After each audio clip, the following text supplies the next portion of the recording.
Chers fidèles dans le Christ Jésus, bonjour et bienvenue sur cette méditation du 28e dimanche du temps ordinaire, année C. Sur cette vidéo, nous allons vous donner quelques paroles qui peuvent vous motiver dans votre vie quotidienne, quel que soit votre rang social.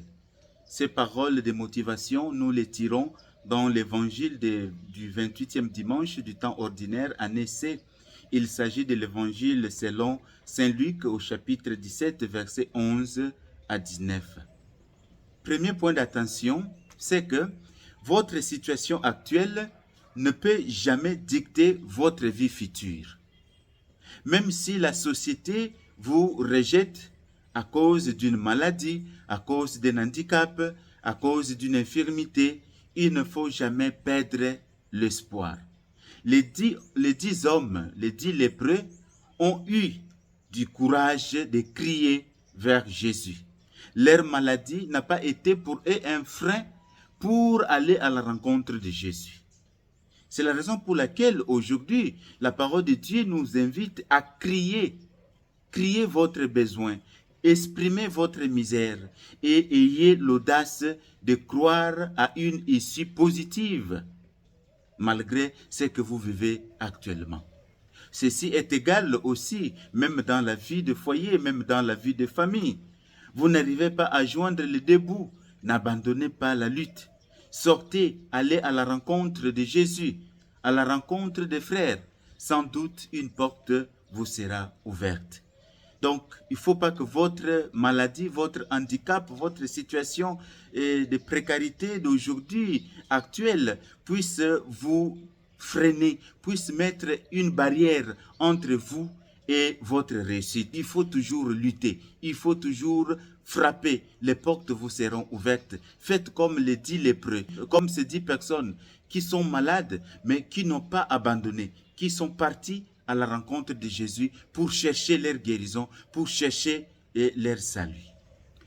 Deuxième point d'attention que nous pouvons retenir sur l'évangile d'aujourd'hui, c'est que savoir dire merci.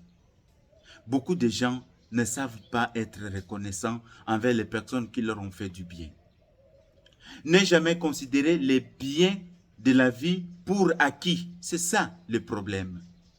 L'ingratitude vous fait rater la pleine bénédiction. Revenir, faire un demi-tour pour remercier la source de votre bénédiction fait de vous des personnes sauvées, transformées. Ne soyez pas pressés. Après une bénédiction ou après une bienfaisance, ne vous livrez pas tout de suite à vos activités et oubliez la source de votre libération. Le Samaritain a fait un demi-tour pour honorer la source de son miracle. C'est très important.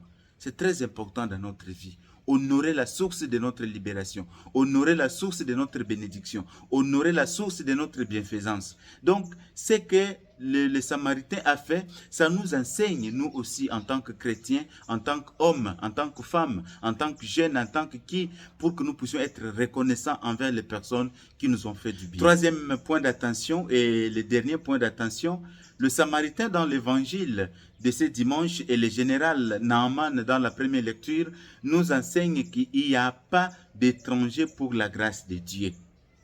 Peu importe d'où vous venez, ce que l'on pense de vous ou les barrières que la société a érigées, l'amour et la miséricorde de Dieu n'ont pas de frontières.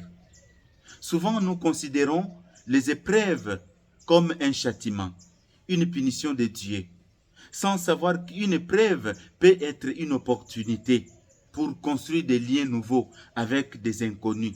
La lèpre a forcé le Samaritain et le Juif de se tenir ensemble. Souvent, c'est dans la détresse commune que tombent les préjugés. Cherchez l'unité avec ceux qui partagent votre combat, quelles que soient leurs différences. Voilà, chers frères et sœurs, quelques points d'attention qui peuvent nous aider à bien méditer la parole de Dieu de ces dimanches. Nous vous souhaitons un très bon dimanche et sentez-vous aimés par Dieu, quelle que soit votre race, quelle que soit votre ethnie, quelle que soit votre condition. Le Seigneur vous aime et il est prêt à vous donner sa guérison et à vous donner sa miséricorde.